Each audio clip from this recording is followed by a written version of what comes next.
For as old as the hand says they are, they probably should have bumped into Hydra at one point, right?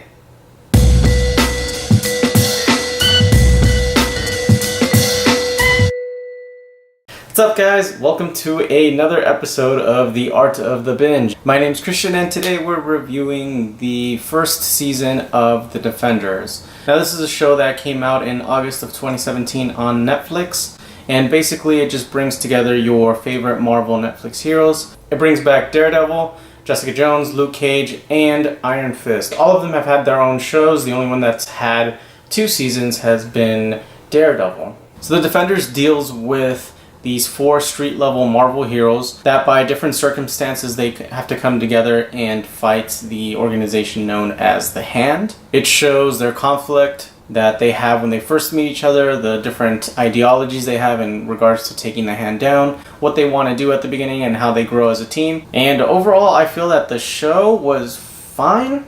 It wasn't a bad show by any means necessary. It did get the job done as far as getting them together and getting them to accomplish their common goal of defeating the Hand.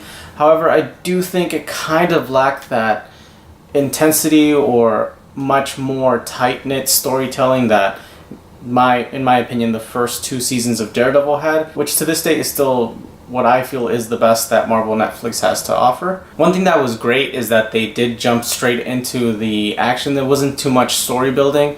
This is similar to when you first watch the Avengers, that you don't get a lot of background info in regards to every single hero, because the show is banking on the fact that you potentially already watched their individual series, so you know everyone's background history.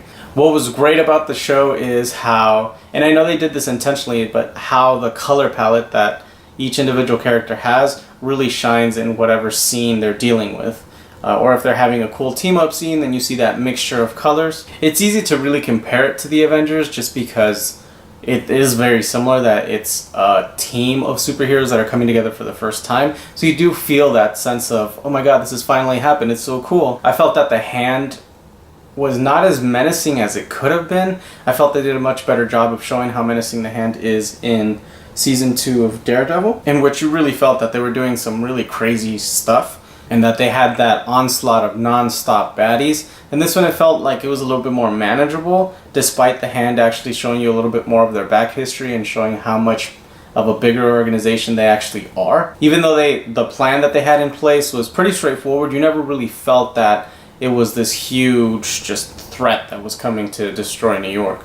So at the end of the day, when the heroes do get together, you almost feel like they were able to get the job done way too quickly. The Marvel Cinematic Universe has that big problem that a lot of their villains are either one-dimensional or very forgettable, but Marvel Netflix has done a really good job of making us relate to the villains. And I feel that in this case, it felt almost like a little bit generic again. You still feel that they could have done a lot more, and I think that's what really hinders the show. What was great about the season, though, is that dialogue of character between character works really well. You have scenes where it's Matt Murdock, not necessarily Daredevil, talking to some of the other heroes that are in his team and just how he feels as a person, and I think that was done really well.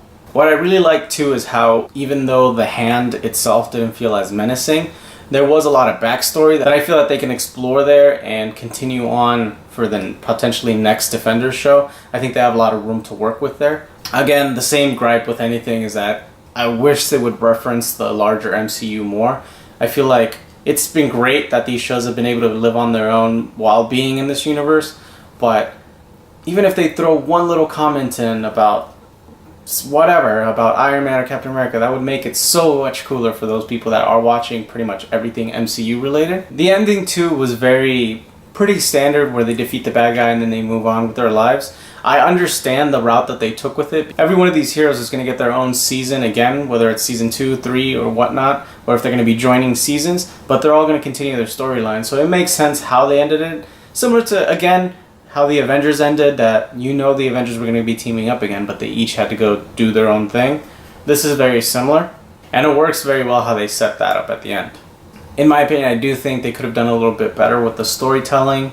It's just a little bit underwhelming. I had a lot more fun with Season 1 and Season 2 of Daredevil as opposed to what I saw here, but it's not a bad show. It'd be kind of nice to have them come together in the Avengers movie that's coming up, and then almost have the next Defenders series start right after what happens there to kind of keep this world together and make you feel like, okay, well, these are street level heroes, but what's going to happen next? At the end of the day, I am excited for the next season of the Defenders, but to be honest, with the storylines that they left at the end, I feel like I'm a little bit more excited as to what's going to happen in Daredevil Season 3. But let me know what you guys thought about the first season of the Defenders. If you like this video, hit the like button, subscribe, and I'll see you next time.